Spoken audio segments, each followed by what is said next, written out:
50! Top 50! Top 50! Top 50! Hey everybody, welcome back. We are now in our top 50 games, round 2. This is our favorite games 40 to 31. So we are going to jump right into it. Get right into it. Yeah, Lewis, what's your top 40? My number 40 favorite game is a game that Kimberly hates. It's called The Downfall of Pompeii. And this is just an old-timey board game where you spend the first half of the game putting your little men on the board and the second half of the game trying to get them off before the volcano eats them up. And my game has a nice little plastic volcano, so when your men get eaten by lava, you throw them in the volcano, and that's really fun. It's so fun. I don't know what it is about this game, but it works for my brain, and I am surprisingly good at it. I lose about 90% of the games I play with Kimberly, Not true. except this is one of the games that I win most of the time, to the point where everyone who plays with me goes, get Lewis's guys, throw his guys in the volcano, because I have a great time with it. No, we know, and it is strange. She's been touched with the gift of winning Pompeii. I can't stand Pompeii. I won't play it anymore. I mean, there's so few games I won't play, but oh my gosh. And I played it on Yucata, and I still hated it. So it doesn't even have to do with Lewis. Like, I just don't think I like Pompeii. Even if you have a cool little volcano. Yeah. Because my guys are always the ones going into the volcano, so. Anyway, what's your number 40? My number 40 is a game that Lewis loves, and since I haven't heard him mention it, it might show up later. I have a really strong, I think he's going to have it later. My game is Colorado. Colorado is a fantastic card game. It is. It's kind of a perfect card game. It's a great matching game. You have collections of colored blizzards that you want to score. Once you have 6 of them, you get the max points essentially, but in the meantime, you are collecting other colors that then start taking points away on the same point scale. And when you play, you are going to take a column, or you're just going to draw a card and put one out into columns amounting to the number of players in the game. However many rounds is players, and then you average out your scores, you add them up, and then, you know, Kim loses. But I think it's really, really great. I love Colorado. Yeah. There's a good chance it'll show up later. Yeah. All That's right. So good. What are you on? What are you? My number 39. Okay. This has already shown up on your list, and it shocked me that it did. It did? Yes. My number 39 game is Time's Up. I love Time's Up. It's probably... You liked it more than me? Yes. Oh, that's It shocks me because I think this is maybe the best party game there is. Yeah. If you're at in a group with, 10 people or something, to play Time's Up is just fantastic. It's always a laugh. Kimberly loves this game so much, I thought it might be in her top 3. So when it came out in her 40s, I was shocked. I didn't want to say anything at the time. That's okay. But Time's Up is fantastic. My only problem with it is that it is a party game, and you do need a group of people. So when we're locked down, just the 2 of us, Kim will literally say to me, let's play Time's Up. And I'll say, there's 2 of us. And she'll say, we're just going to be a team against no one, and we're going to see how fast we can go. Like, that's how much she loves Time's Up. So I was really... It's a good game. I love it. And there's other versions of it. There's a newer version. I like Title Recall because it's books and movies and songs, and those are my favorite things. But there's a different version. Right. Do you remember the name of it? And I'm trying to think of it. It's at school right now because I'm playing that with my students. Monikers. The game is Monikers, and what Monikers does is it's the same game, but it gives cultural phrases and ideas. Like, they had things in there like gaming chair. Like, a gaming chair is like a thing that you could get someone to guess that's not a person or a title, but they're things and ideas, and they're very culturally current. And so when I played that game with my students, they were picking cards and saying things and I didn't know what they were talking about. Like there were some things in there I was like, I'm glad they know what it is, and that's the reason I got it. Right. Was because I wanted it to be more current than old-timey stuff. Apparently songs that their dads listen to is not acceptable anymore. That's title recall. It's songs that dads listen to. Right. So exactly. and I love it. Okay, so what number are we on? I'm so happy that made your 39. list. Oh yeah, for sure. Okay, so we're on 39. My 39 is a game that captured my attention and my love at Gen Con years ago when it first came out. It is Tokaido. Tokaido is the most charming game I've ever played. I fell in love with it when I first played it, and I couldn't wait to get it. We have all the expansions and all the little this and that, and you get cards, and it's like you get either 2 or 3 points, but you get the little monkeys in the hot springs, and it's just adorable. Yeah. You go and donate money at the temple, and you're just going on a journey from one city to the next, and you're experiencing all these wonderful sightseeing adventures and meeting people and eating food, and it's just lovely. I mean... Very rarely does Kimberly like a game so much that she insists that... like, usually I'm the one that's like, we gotta buy this game, and Tokaido was one where you said, I'm buying this, and she bought it, and she got the expansions, and then one day I took one of the expansions, and the board was a little, and so I kind of bent it the other way to flatten it out, and I tore it in half, and I watched her face just fall, oh, he ruined my favorite thing in the world, so I had to buy her a replacement expansion for that. I felt really bad. I tore her Tokaido in half. He's so strong. Yeah, I'm so strong. That's what it is. So my number 38 is a game that I love to introduce new people to, especially people who aren't game players necessarily, but they're open to the idea of sitting down and playing a card game. It's always a hit. It's easy to learn, and it's fast to play. What is it? For Sale. Oh, it's for sale! I love For Sale, and I love For Sale when I'm teaching new people new games. Yes. It's such a fun, easy game to get into, and you've already talked about it in the previous video, but I love For Sale. Yeah, For Sale. You watch people push it, right? That's a little bit of a press your luck as well as you're bidding. Yeah, you that's you true. have to bid more than the person before you if you want to stay in the round and actually like get something. You could always just drop out without paying anything and just take the lowest property.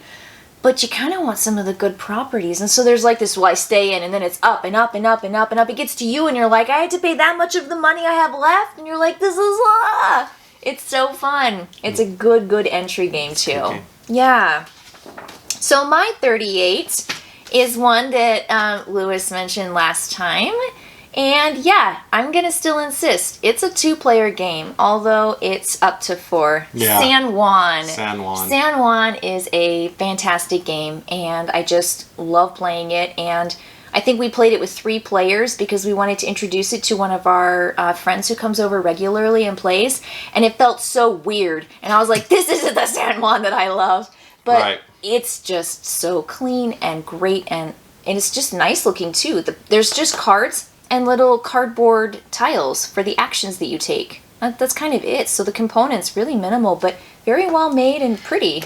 Yeah, I don't think it's intended purely as a 2-player game, but boy, we love it as a 2-player game. Whereas the 3 or 4-player game, the dynamic shifts a little bit, and it's maybe not our favorite. But yeah, it's really great. So what's your 37, Lewis? My number 37 is a game called Gold West. I knew this was going to be in your top 50. You did? Hands down. I just knew it. Gold West, it's a strange game for me because I feel like it's like the cleanest mechanisms I've ever seen, where every mechanism is it's stripped down of any fluff or extra weirdness, and it's just, here are the things you can do. It all makes sense. It's quick. It makes sense to my brain. Yeah. I don't necessarily win it, but I really love just the cleanness of it. It's, I think, a masterclass in game design. Yeah. That's honestly, I think anything I would say about it too. I think it's a really strong game.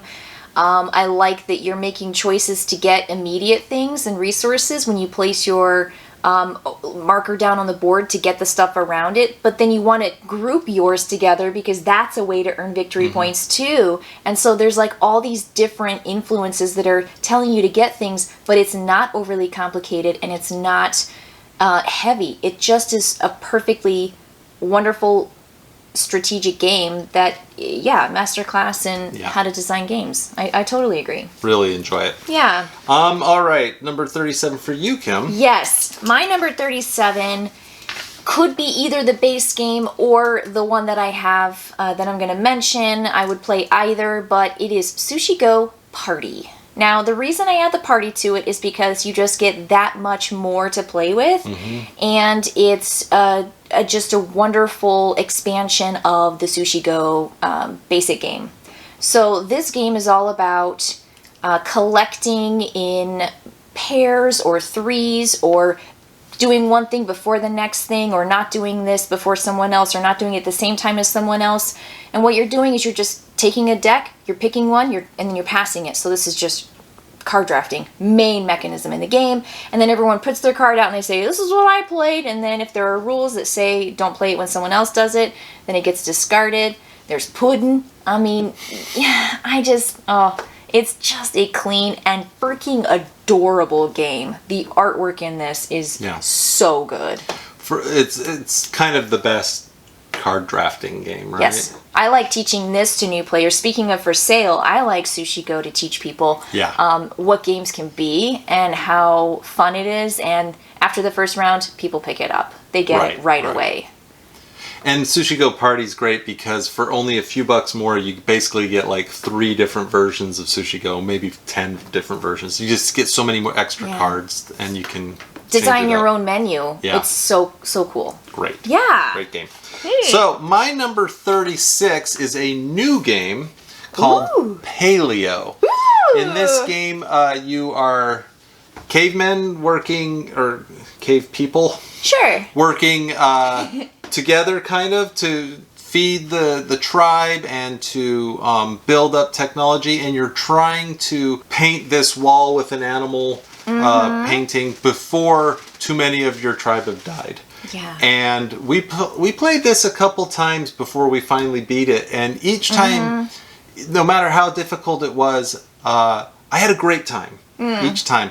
Now, you are playing against the game, and the game is going to try and get you. Yeah. But the mechanism where you get to draw 3 cards, just look at the back, choose which one you want to play, and put the other 2 back on your deck is a really cool mechanism. I've never seen that before. I haven't either. Love it. No, the way that it works with the teamwork, really cool. And I think my favorite, now we haven't played this with 4. We played it with 2 and 3. We played it with 3, and I will say that playing with 3, I found that the group work, the group play, was strongest at that point, and I felt like we were able to do more, and I felt better about our experience because it was, when we played just the 2 of us, we were really having a rough go. But I think Paleo's a fantastic game, and I can't wait to try the new modules that are inside of the game because it's just so fun. You're on a team and you win together or lose together, and you really do feel like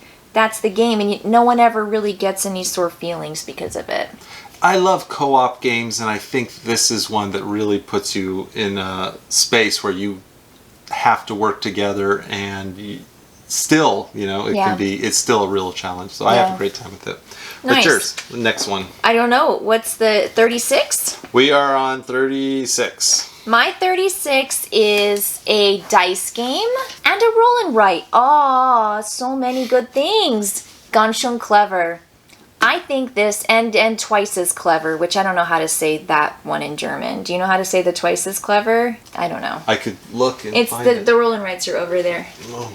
So the Gunshin clever, you are rolling dice and placing them into a variety of places, and based on the pips, you're going to put it into those particular areas, and then on your turn, other players are going to activate dice that you didn't use. And I love that you're always active, you're always playing, and you just want to max out those spaces. It's just fun. I could pick it up and play it right now and have a great time.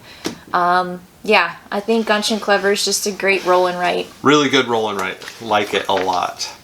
My number 35 is the Bloody Inn. This is a card game. Does that surprise you? No, but yes. Yeah. So this is a card game where you run an inn and you are murdering people who come into your inn and burying them for points. Is that right? Yes, that's exactly it. It's a really weird theme. But the mechanisms, the way you use the cards to get people in, get them killed, hide the bodies, bury the bodies, like it's a really cool system. And I have a ton of fun with it. It's a weird theme, like trying to explain to people, okay, this is what we're going to do, might be a little off-putting at first, but boy, once you're playing it, you're just having a good time. We are. And I don't want to out you, but have you ever won the Bloody Inn? I don't win most of the games we play. No, don't say that. I don't think so. I don't think so because that's something that I know you like it, but I also know that every time we play, you get done and you say, why can't I win this game? I feel like I'm doing so well. And you have this, you're so into your own engine and what your cards are playing and what you're doing that it's hard to keep track of what other people are doing and how they're faring in the game. And so but you see, can really part fall of the into reason the theme. I think part of the reason I love the game is that I never feel like, oh, well, I've lost this game. I've still got 20 minutes, but what's the point? I always feel like I'm going to do it. I'm going to do it. And then when I don't, I'm like, oh, but still, I want to try again. It's great. I love the Bloody Inn. The Bloody Inn is good. I totally agree. Your number 35. So my number 35 is kind of the first game on my top 50 that is super heavy.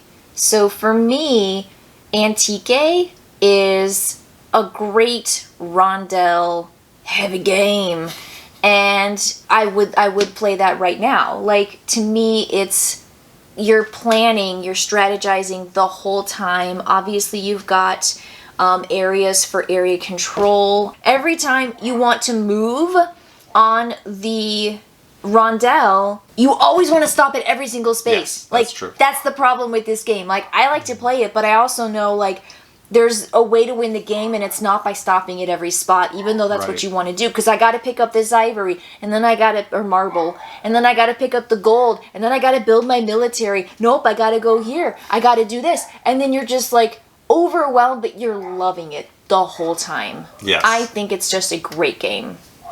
I do too. We may hear more later. You never know.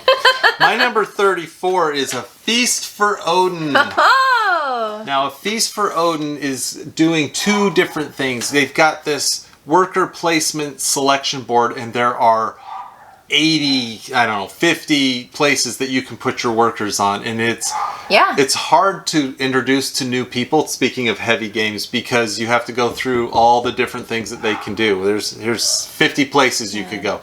Then, once you've done your action, you're going to get these pieces that you put on your little board, and you fit them, and they make little shapes and stuff, and it's so cool. And so there's kind of two things happening, and they work together really well, and I have a great time with it. It's a harder game to get out because it is an investment. It takes 2 hours to play, and there's a lot of rules, so if you haven't played it recently, you have to do a bit of a refresher. But once you're going, it's very easy and straightforward. So I really love A Feast for Odin. I do too. Is that how we're going to do it now? Oh, apparently that's how we're going to do it. I like it.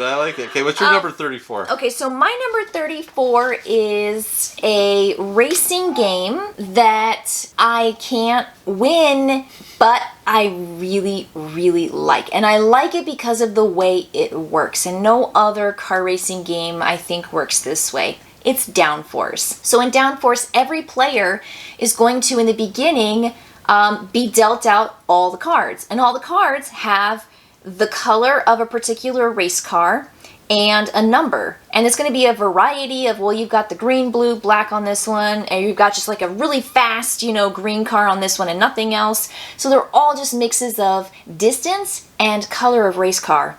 And so you get all these cards. That's what you're going to play the whole game. You have them in your hand. So on your turn, you play a card, and then those cards move from top to bottom. Now you're also in the beginning buying cars and you're investing in them so that you want that car to win because you get victory points if that car finishes.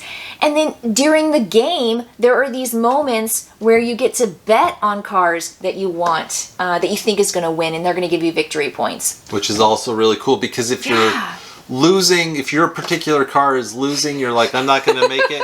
You can still bet on the car that you think that is going to make it and make money there. You say, oh, Kimberly's car is doing really well, so I'll just make a big bet on Kimberly's car. Great game. Yeah, really, Downforce really is good. It is. My number 33 is a Martin Wallace game that we've heard of before called Tenors Trail. What? I'm starting to notice that we have a lot of the same games. This could be because we live in the same house. And maybe. When a game works for us, it works for both of us. Yeah. So Tenors Trail, fantastic game. One of, in my opinion, Martin Wallace's best. I don't have much to add to what you've said before, but it's just a lot of fun for me. Nice. Okay. Number 33 for you. Yeah, so my number 33 is a game that I continually drag out. And I feel like I have to drag it out against a little bit of pushback. But I do like it. I think it's a really, really cool game. It's called Deus. And we played this when we were demoing, I think, for company at Gen Con, and it clicked for me, and then we brought home a copy. It was like a demo copy, and I just keep grabbing it and pulling it out every now and then. It's just so interesting the way you have cards, and when you play cards, you are collecting essentially that particular color, and you're doing that activation. So if you want to do the military, you've got to play a color card that matches that, but the more of that kind you play, the more of those resources you get to activate every time you play a card. And you can only play the cool wild cards if you have one whole row of each color going across, and those are going to be big victory point cards. So you've got ships and military men and just all sorts of things going on. And I don't know, I just think it works. It makes so much sense, and I like it, and I love the puzzle challenge. So this isn't in my top 50, but probably should be. Deus is a great game. It's a really well put together game. I don't know that I have anything against it. I don't think you have anything against it. I just think that it doesn't always come to the table. Maybe it doesn't always click for my brain in the way it should. Or not should, but I think it makes sense to me. I like it. It makes sense. I Like enjoy it a little bit I feel more. like I struggle a little more is all. But it's such a good game. And it's really kind of underrated. I don't hear people talking about it as much as they should. Deus is a good game. Yeah. All right. Nice work. All right, so yours is 32. What is your 32? My number 32 is a card game called Corsari. Oh. Do you remember Corsari? Maybe. So this is a pirate game where you are collecting pirates on your little pirate ship, and you're trying to get the right crew. And I don't know, is it a set collection type thing? I don't think it is. And there's something where you're... I don't remember it very well. We haven't played it in a while. I love it. So Corsari, my Corsari is her Deus. I can't get people to play it with me. I want to play it all the time. Wait, do you have to have more than two though? I think it works best with more than two. So we don't play it that often. I know. But every time I play it, I go, this is such a good game. We should play it more. And then it goes and gets packed away for a year, and then I forget it. And then we pull it out. No, there's like, you don't count certain cards and you get points. Oh, do you remember this? I do. Yeah. It's coming back. I know, me too. I just put it on my list because I'm like, I love this game, but I haven't played it in too long. Anyway, I can't speak too much of it other than to say, if you spot a copy, buy it and you'll love it, maybe. Yeah. All right. What's your number 32? My 32 is a game that I think is really closed and tight. I just think it works so well. And it's placing down on a board, but you're also playing certain cards from your hand. It's La Isla. So the reason I like La Isla is because you have cards, and you have to play them with the top, the middle, or the bottom effect. And so when you place them into your little area, you put it, I want to do this one, I want to do this one, I want to do this one with this, this, and this. And so what you're trying to do is you're trying to raise the markers for all these animals, because you're getting investments in animals when you go on the board. And when you place your people down on the board, you have to pay 2 cards, and you're trying to get these little little chits of animals. And so the more animals you own of that particular type, it's worth that much on the victory point track for the animals. Yeah, I don't know. Like, it just totally works. Like, it's Isla's a cool game. It's Stefan Feld, right? Stefan Feld? Yeah. It's a good He shows up a couple of times. But I like La Isla. I think it's a more simple game than some of the big, heavy strategy games, but I still think it's a good strategy game. Yeah, like, it is. I think you gotta work it. You gotta use your brain to win it. Yeah. And I never win it. I like it. Maybe because I win it more. Yeah, so my number 31 is a gigantic space exploration game. It's called Eclipse. And in Eclipse, you explore this galactic area and you build up technology and you build up your spaceships and you send them out and conquer planets and you have to work your economy. There's a really cool way to work your economy. And all I want to do is explore and get technology and not fight. And Kimberly always builds this mean spaceship and comes and blows me up. I didn't blow you up this time. You didn't this time. Last time we played, I went for the center, which you always do. You should just go for the center, much like in. But even with that, Twilight Imperium. Even with that, I like Eclipse. I think it's just a really good version of that style of game. I like Eclipse too, and the only thing I'm going to say is I'm surprised that it came in at 31 for you. Yeah, I'm shocked. You know, it's funny. Meaning not higher. Right. Now, everyone knows I love Eclipse. I love also that it only has 8 turns, and then it's over. Yeah, that's nice. Yeah. It's the right length. I think 9 turns would literally be too many turns. Like, I think they figured out exactly where to end the game. I think part of the reason it didn't come higher, though, is because I have this part of me that doesn't want to necessarily always get into fights. And that's a big aspect of the game. And it's a part of the game. It is. And it's not that I don't get into fights. You fight the alien artifacts and stuff. I know, but there's a part of me that always wants to be like, stay on your side. And it's not the right game for that, but I still love it. It's great. It's fantastic. What's your number 31? My number 31 is Kingsburg. I think Kingsburg is a great game. And I think that some of the additions to Kingsburg with the chips that you can add to your fight at the end of the round makes the game better than just I'm gonna roll a die and oh boy, I didn't get the 1, I needed 2 and I rolled a 1 and so then I lose, for all the effort I've put toward fighting the beast at the end of the round. I just think Kingsburg is delightfully planned. Every single you're like, oh, going into this, I gotta get this done, but I only have this many more turns left before we gotta do this, and I've gotta fight that, and I've gotta go here and do that.